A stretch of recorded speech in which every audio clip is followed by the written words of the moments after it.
So we're going to begin by looking at measurements of the fetus. And it's important when you are measuring a fetus in the second and third trimester to know the rules. And there are rules to follow for measurements of the head, measurements of the abdomen, and measurements of the femur. Once you know the rules, you have to follow the rules. Remember that in the pre-viable fetus, so 20, 22, 23 weeks, a small error in measurements is likely not to be clinically significant.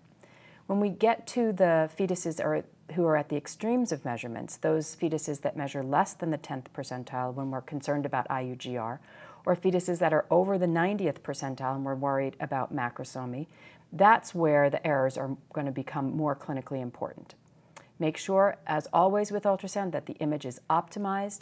Use the correct plane and the correct endpoints for measuring. First, discussing the BPD. Make sure that the head is symmetric on your image. And what I mean by that is making sure that the third ventricle and the thalami are right in the middle of the image, and you can typically see the falx going down the middle of the head. The calvarium should be smooth and symmetric. The posterior fossa and orbits should not be on the image. The cursors are placed outer to inner, or leading edge to leading edge. When looking at the OFD, it should be the largest possible measurement along the base of the skull, with the cavum septum pellucidum identified anteriorly on the image. The calvarium, again, should be smooth and symmetric. No posterior fossa on the image, no orbits on the image. The cursors in this instance go middle to middle. And let's look at some pictures. So for this patient, we can see the BPD is measured here from leading edge to leading edge, and the thalami are in the middle. But here is a little bit of posterior fossa on the image, and the calvarium is not intact around the side here. And this gives us an OFD that's a little bit too small.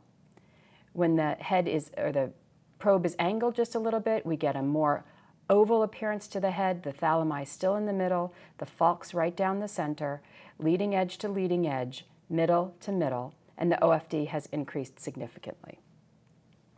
Measuring the abdominal diameter, this should be performed at the level of the liver. The liver is the largest intra-abdominal organ in the fetus, and it gives us the best representation of the fetal weight. The image is taken at the level of the stomach bubble and the intrahepatic umbilical vein, and these measurements go skin edge to skin edge.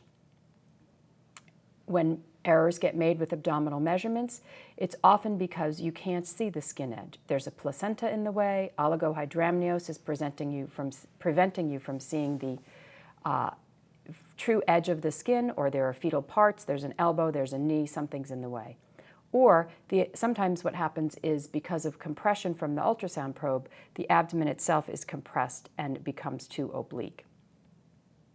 When the measurements are too big, it's typically because the measurement has been taken in an oblique plane rather than a true axial plane. If the fetus is prone, that often leads to measurements that are too big. What happens in the prone fetus is that the spine obscures the landmarks and you're typically not at the correct level. When the abdominal measurements are too small, that's usually because the entire abdominal wall is not included. Either the rib is mistaken for the skin and the cursor is placed on the rib, or the imager doesn't realize that there's more dependent fat on the fetal downside. When anybody lies on their side, the fat or the subcutaneous tissue heads down towards the ground, and so the leading edge or the anterior surface is going to be thinner, and the downside is going to be thicker. So don't forget to look for more subcutaneous fat on the dependent side of the fetus. When you're struggling to get an accurate abdominal measurement, because sometimes it can be quite difficult in a late-term fetus, remember that a round image is best. It's important to always keep the abdominal diameter measurements within 10 millimeters of each other. And this will give you a pretty good estimate even if you can't see the other internal landmarks. So let's look at a few examples. In this instance, we have a prone fetus. The fetal spine is at the top of the image, and that's a pretty good cursor. But this one is a little bit more difficult to say where the true edge of the fetus is. Same thing over here. I'm not exactly sure where the edge is because there's an arm in the way that's blocking the edge of the subcutaneous tissue. And this cursor down here, Lord knows where it's supposed to be because the spine has completely shadowed out this side of the fetus, and you just can't be accurate. Here's a better image of the same fetus, and all that's happened is that the probe has been moved just a little bit medially on the mom's anterior abdominal wall, and now we can see the skin surface to fluid, skin surface very clearly, skin surface, and we can see that our measurements are very close to each other, so I know that I have a true circular diameter. When measuring the femur, it's important to keep the long axis of the bone, or the ossified portion of the bone, parallel to the transducer. And remember that we're only measuring the diaphysis and the metaphysis. We are not including the epiphysis on the femur measurement. The measurement should happen at the junction of the cartilage and the bone, not at the longest bright white spot in the distal femur. That is termed the distal femoral point, which is not a true anatomic structure. Here's an example of a fetal measurement that should not be performed. This image is set with a depth of approximately 20 centimeters, but only 5 or 6 centimeters would be necessary to have an accurate look at this femur. And you can't see the distal landmark and the proximal landmarks clearly enough to know that your measurements are accurate. So here's a real case that came into our department about a month ago. And this is a patient who's 41 weeks pregnant, and these are the measurements that were submitted. So looking first at the abdominal diameter, we see we've got the stomach here, we've got the intrahepatic umbilical vein, but there's also a kidney on this image. You can see the subcutaneous fat and the leading edge, and the cursor is here anteriorly and the cursor here posteriorly. Those look pretty good, but this is the diameter that's throwing us off. You really can't see where the edge is posteriorly behind the spine. And again, the anterior mark is somewhere in this black, not an accurate location. And notice these measurements are 113 millimeters to 138 millimeters. This is way over the 10 millimeter cutoff and tells me that this is a very oblique measurement and probably not accurate. Looking at the femur length, we don't have the sharp, crisp ends at each side that would help us know that it's an accurate measurement. And this is the distal end, and here's the distal femoral point heading down. And a better spot to put, or more accurate spot to put the cursor would be right here. And this end, again, you don't have the sharp end, and it's difficult to know where exactly on this curve is the correct spot for the femur. Here's the BPD measurements that were submitted, and the head measurements. So we have leading edge to leading edge here. The falx and the thalami in the third ventricle are seen right in the middle, so that's a pretty good BPD measurement. But notice how round this head is and how short the OFD is. And there's a little bit of posterior fossa on here. And the plane of the center of the head would be in this direction, not across here. So for many, many reasons, this OFD is suspect. So the imager actually went on to take this OFD.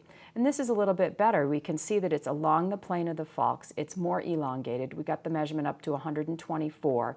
It's a little bit unclear whether this is the true anterior skull margin, but the rest of these measurements are certainly very accurate. But instead of using either one of these were averaged to have a measurement in the middle of 115, which is not the best way to do it. If you have a measurement that's technically poor, that measurement should not be included as an average. That measurement should be discarded and stick with the better measurement. So here's the second set of measurements that I performed going back in the room. And again, we have a very similar OFD of 95. We've got the falx running right down the center of the head and a more accurate OFD. Again, coming up with 116, which happens to be the average of both of these, but a more accurate measurement and more reliable.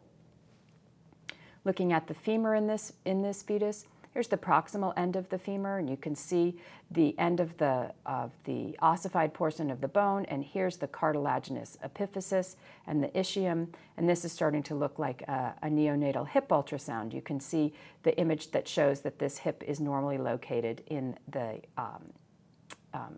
glenoid.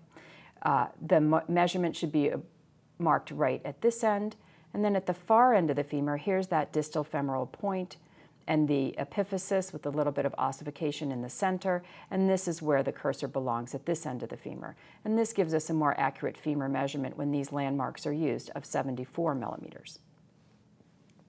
Once again, here's the incorrect abdominal diameter, and here's another attempt at a better abdominal diameter. Here we see stomach, intrahepatic umbilical vein. There's no longer a kidney on the image, and we can see sharp echogenic skin to amniotic fluid margin here, skin margin here, skin margin, and skin margin.